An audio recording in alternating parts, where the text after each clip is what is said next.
Have you ever found yourself staring at a perplexing puzzle, unsure of where to start? That's often the case with the book of Leviticus, especially when it comes to burnt offerings. But what if these ancient rituals hold profound insights into sacrifice and love that resonate deeply with our modern lives? As we journey through this text, prepare to discover how giving our best, much like those ancient priests, can unlock a deeper relationship with the divine. Get ready to challenge your beliefs and uncover how these time-honored principles can transform your spiritual journey in ways you never imagined. Let's read the chapter together. The Lord called to Moses and spoke to him from the tent of meeting. He said, "Speak to the Israelites and say to them, when anyone among you brings an offering to the Lord, bring as your offering an animal from either the herd or the flock. If the offering is a burnt offering from the herd, you are to offer a male without defect. You must present it at the entrance to the tent of meeting so that it will be acceptable to the Lord. You are to lay your hand on the head of the burnt offering, and it will be accepted on your behalf to make atonement for you. You are to slaughter the young bull before the Lord, and then Aaron's sons the priests shall bring the blood and splash it against the sides of the altar at the entrance to the tent of meeting. You are to skin the burnt offering and cut it into pieces. The sons of Aaron the priest are to put fire on the altar and arrange wood on the fire. Then Aaron's sons the priests shall arrange the pieces, including the head and the fat, on the wood that is burning on the altar. You are to wash the internal organs and the legs with water, and the priest is to burn all of it on the altar. It is a burnt offering, a food offering, an aroma pleasing to the Lord.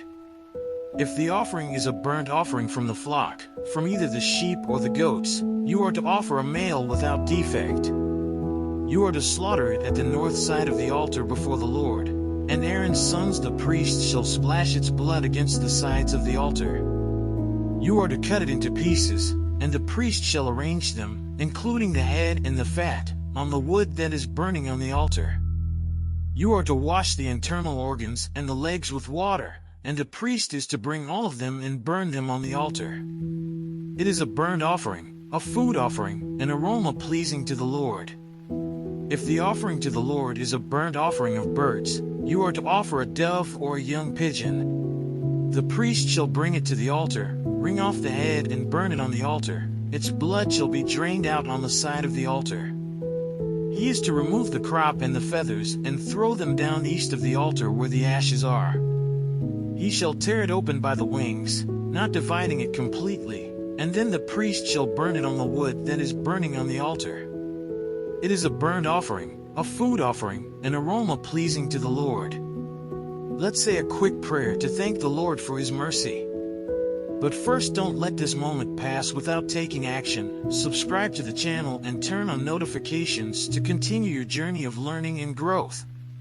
Your commitment to applying these insights could be the spark that ignites a profound change in your life. Hey God, thank you for the incredible insights and wisdom we've uncovered in this study. We're grateful for the lessons of sacrifice and devotion that you've shared with us through your word. Help us, Lord, to carry these teachings into our everyday lives, turning knowledge into action. May we always strive to offer our best to you, reflecting your love and grace in all we do. Guide us as we walk this journey of faith, and remind us that even the smallest sacrifices can lead to significant change.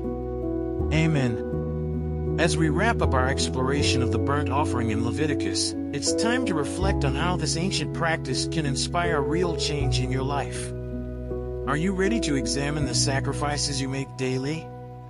Think about what it means to offer your best to God, whether that's through time spent in prayer, acts of kindness, or a genuine commitment to personal growth. The questions are simple yet powerful. What will you sacrifice to deepen your relationship with the divine? How can you embody the spirit of the burnt offering in your everyday choices? Let this ancient wisdom be a catalyst for transformation. Engage with these teachings and consider how they can guide you in your daily walk of faith. And, as always, don't forget to check the last video and learn more about the scriptures.